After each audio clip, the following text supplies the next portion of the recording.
மடக்கண்டல் மடக்கண்டல் கண்டல் அவங்க சொல்லுவாங்க சங்கரா இவ்வளோ பீஸ் வராது இவ்வளோதான் வரையப்ப சங்கராவே அரைக்கணும். சங்கரானே சொல்லுவாங்க உள்ள போனாலே. அதுதான் சங்கரானே அதுதான் நாம சொல்றது அவங்களுக்கு என்ன சொன்னாங்கன்னா சங்கரா சொன்னாங்க அவ்வளோதான் சங்கராவோட நிலைமைங்க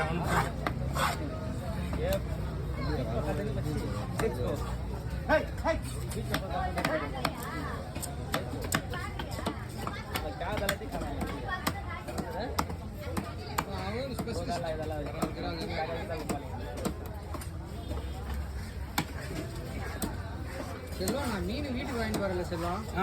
ஒரு நாள் கூட உண்மையான விலையே சொல்ல மாட்டேன் சொன்னா வீட்டில் அடிப்பாங்க இல்லை 200 வாங்கிடுறாங்களா 1000 ரூபாய்க்கு வாங்கி பண்ணாக்கா 500 ரூபாய் அது இவ்வளோ சீப்பாகுது அப்பா பரவாயில்லடா கொஞ்சம் இதே நேரத்துக்கு 1000 ரூபாய் அப்படின்னு வாங்கிட்டு மானம் போற மாதிரி